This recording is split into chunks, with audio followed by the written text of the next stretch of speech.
The story of Ruth and Naomi in Bethlehem is a powerful transition from the empty and death of their past to a new season of working and hoping. While Naomi returned to her home feeling that the Almighty had brought her back with nothing, the physical reality of the harvest provided the first spark of possibility.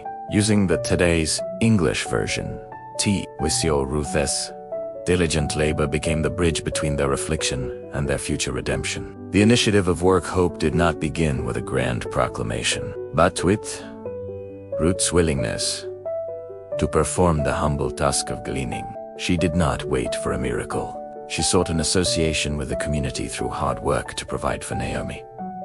Ruth said to Naomi, "Let me go to the fields. Maybe I can find someone who will be kind enough to let me gather the grain that the harvest workers leave behind." Naomi answered, "Go ahead, my daughter." Ruth 2:2 by entering the fields. Ruth was relying on the regulation of the law that protected the poor and the foreigner, turning her dedication into active survival. Faith in the harvest fields, the organization of God as providence, guided Ruth to a specific field belonging to Boaz, a wealthy relative of her late father-in-law. Boaz was a man of compassion who immediately noticed Ruth's tireless efforts. Boaz asked the man in charge of the workers, "Who is that young woman?" Ruth 2:5-6 working in the heat was physically taxing. Yet Ruth continued, transforming the field into a place of preparation for their family's restoration. Finding favor and security, Boaz did not treat Ruth as a lowly outsider but offered her protection and a place of belonging. He recognized her sanctification the way she had left her own people to care for her mother. Boaz said to Ruth, "Let me give you some advice. My daughter, don't go to any other field to gather grain. Stay here with my women workers.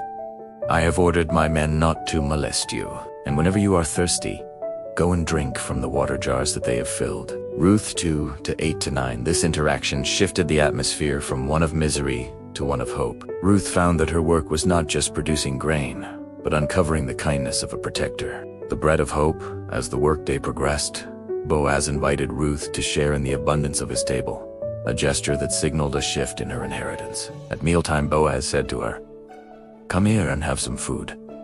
Dip your bread in the wine." So she sat with the workers, and Boaz gave her some roasted grain. She ate all she wanted and had some left over. Ruth 2:14. When Ruth returned to Naomi with an ephah of grain and leftovers from her meal, Naomi's perspective began to change. The empty feeling of a return started to fill with the realization that God had not abandoned them. The recognition of a Redeemer, the season of working, led directly to a season of hoping. Naomi realized that Boaz was not just a kind employer, but a kinsman redeemer who had the power to change their destiny. Naomi said to her daughter-in-law, "The Lord bless him. The Lord always keeps his promises to the living and the dead." And she went on, "That man is a close relative of ours, one of those responsible for taking care of us." Ruth 2:20.